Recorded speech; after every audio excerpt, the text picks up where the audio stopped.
What do you mean Japan isn't this perfect country? All I know is anime, manga, and spicy anime. But don't ask me what they were doing during World War II. Wonder what else happened there. But anyways, welcome to Mystic Facts. I'm Mistic. Today I'm reacting to another video by Geopold. Japan isn't perfect. Well, that's news to me. But yeah. I would hope people would, know that. But some people don't know these things. But every country has certainly their flaws. But let's see what he has to say. Make sure to check out him down below. And let's get on into it. Japan isn't perfect, okay? I said it. And yeah, I know they have all these good things going for them. I'm not denying that, but it's a bit suspicious, honestly, when everything I hear about Japan is positive. Well, today that's all about to change, because my hating ass is going to explain how Japan isn't quite perfect, alright? We're talking natural disasters easily ruining your day. I mean, look at this guy. Relaxing drive ruined. We're talking gigantic parasitic cults that lead people to do insane shit, like assassinating the president. Oh, and I almost forgot the tourists. That just sounds like the Republican Party, but okay. The goddamn Westerners, the weebs, the fans that plague Japan's streets and America's basements alike. I mean, people literally get online stardom from just being awful tourists in Japan. Literally. Yeah, these guys really put the pan in Japan, because I imagine the majority of locals want to just get a pan and knock them unconscious. Actually, in Japan, taking matters into your own hands might not be the worst move, honestly, since the Japanese police are so inept and ineffective. So many crimes go unsolved in Japan. If you wanna learn more about that, check out Kyoto Roboto. I like his videos about some unsolved unless they see you jaywalking or littering. It's like the only two crimes they actually care about solving. Anything else is guaranteed ending up on a top 10 creepy unsolved Japanese. Oh, there he is. But yeah.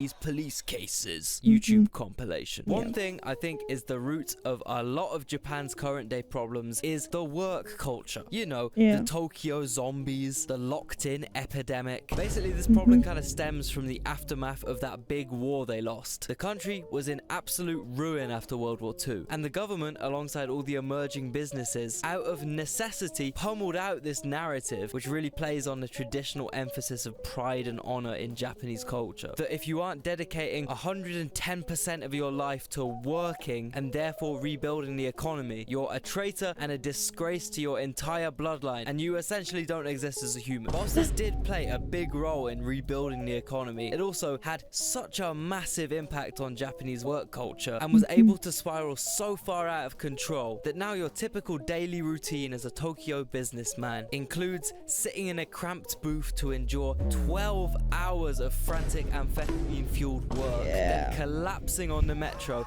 out of sheer exhaustion or alcoholic escapism, waking up the next morning deep in some random suburb, slapping some cold water on your face and doing it all again. And this is totally accepted and even kind of rewarded in Japan. For example, it's common when you see one of these passed out businessmen to leave cold water beside them in some kind of ceremonial circle, so that when they wake up they can freshen up and get back to crunching them damn numbers. I will admit though, this does pull on my heartstrings a little bit. I mean, if you pass out on the street in the UK, you're getting robbed, pissed on, teabagged. Best thing you're gonna wake up surrounded by is a bunch of pigeons pecking at your nose hairs. Yeah, there's one thing I can't fault Japan for, it's the honest friendliness and hospitality in their culture. I mean, bro, if someone gifted me a $400 tub of perfect strawberries, or a $500 bunch of the world's best grapes, or a $450 square melon, I would probably just evaporate with gratitude, honestly. I don't know if my physical form could handle such a generous gesture, you know?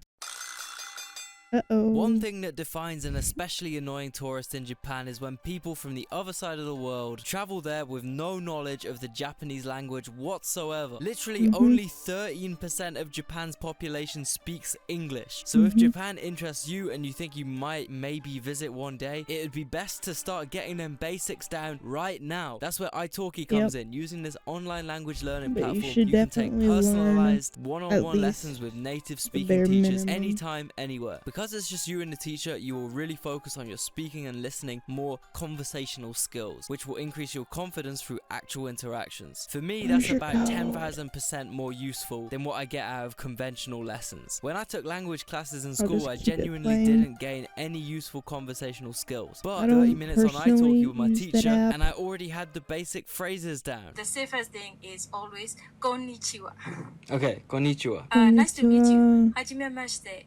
Konnichiwa. Cherry to moshimasu. If you want to find a mentor that's a good match for you, just like I did, there's over 30,000 teachers and you can find the perfect one through some easy filtering. And best of all, with italki, you can pay for each lesson individually. There's no subscriptions and lessons are priced from only $5. You get 3 trial lessons which are refundable, so there's no financial risk involved. Start your language learning journey now with the link below in the description. And don't forget, use that promo code Geopold5 all caps. This gives the first 50 users an extra $5 when they make their first purchase of $10 or more. So be quick, sign up now. To me, it seems like a big shame the honesty and pride of Japanese people has been exploited in such a way where people literally just operate as money-making computers, completely devoted to their nation. I mean, I know ultra capitalism is the foundation of current day Japan and produced a utopia and all that, but bro, you don't want a smoke break at least, blood? This robotic hard work sentiment over generations has spiraled so out of hand that now holidays and time off in general are like low-key taboos in Japan. Less than 18% of people take their annual paid leave off, which is insane. If you're Japanese, there's a higher chance you'll die of a stroke or a stress-related physical condition than in other Western countries. Plus, Japan literally invented its own form of heart failure, known as Takotsubo cardiomyopathy, I think, which is essentially a month-long heart attack caused by extreme stress that is usually cured by just chilling the fuck out. A word for like dying from overwork, but I do not remember what that word is. I know it exists. Such a big problem that Japan is literally begging its citizens to go on holiday more, because not only are workers dropping dead from stress, also their airlines are failing because no one uses them. But by far the biggest problem this toxic work culture has created is what I like to call the -100 Riz pandemic, also more formally known as population collapse. Essentially, because so many Japanese citizens spend so much of their energetic youth completely locked in and not out there cheating, basically young people are starting to have really trash social skills. So they really don't be making babies like that. Each year the amount of marriages significantly falls, and it's even been reported that currently 70% of men in their 20s in Japan have no spouse or partner. Even the couples that do exist are kind of brainwashed to only think money, money, money. And I don't know if you know, but having a kid costs a lot of money. Therefore, straight up, no one is having any babies. And some companies are having an absolute blast exploiting loneliness in Japan. Whilst before they just made fortunes selling sake, now it's leveled up. I mean, it makes a lot of sense choosing an anime pillow or an online digital waifu over an actual human when you spend 12 hours a fucking day in a tiny office crunching numbers like Cheerios after a night out. To add to this problem though, Japanese healthcare is kind of just too good, and Japanese people are kind of just too healthy due to their traditional diet, the cleanliness of cities, and simply their genes. But why on earth is that a problem? Well, it means lots of old people, and I mean fucking shit tons of old people. 1 in 10 people in Japan are 80 or over. Over 30% of Japanese people are 65 plus. Compare that 30% to the USA's 16% and China's 11%. You can see how insane and unprecedented that is. And unfortunately, as we know, old people die more than young people. So as less Japanese babies are born, the more Japanese old people die, the population is absolutely collapsing. It went down by 800,000 last year alone. Now, usually countries don't fare amazingly with big population declines like this, but it's especially bad for countries that are so reliant off massive, consistently growing domestic urban workforces, a bit like Japan has been for the last 80 years. Japan's whole business model completely falls apart with population falling and average age getting older because old people retire and don't generate money for the state. Actually, they do the opposite. Japan's social welfare spending is set to rise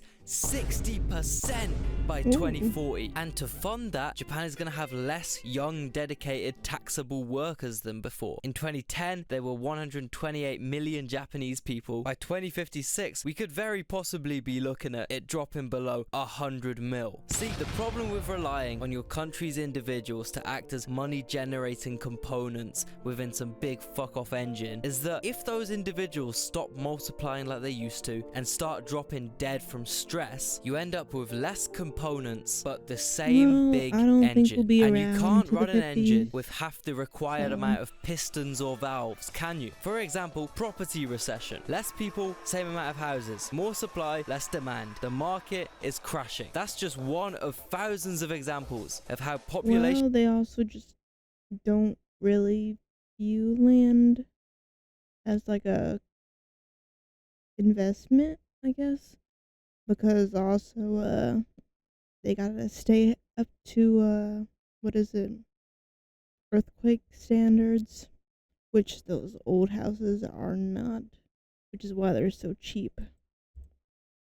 Decline is abysmal for Japan's economy and its fucking 92% urbanized population. Now, the Japanese government knows all this, and they're now desperately trying to backtrack and decrease the wide-scale urbanization they were so frantic to create half a century ago. They're offering millions of yen to young people in return for them moving out of Tokyo and starting more rural lives. They're launching advertising campaigns intended to get young people out drinking and improving their social skills. They're doubling spending on childcare and considering literally giving new parents cash payouts. And funniest of all, they're funding adverts on TV, which essentially just promote banging. And I do think it's pretty hilarious that all those years of forcing notoriously cold, harsh, robotic, strictly profit-focused values down Japanese people's throats just led to the government desperately running ad campaigns promoting partying, sex, and farms. Exactly what they were originally trying to discourage. Fucking awesome, man.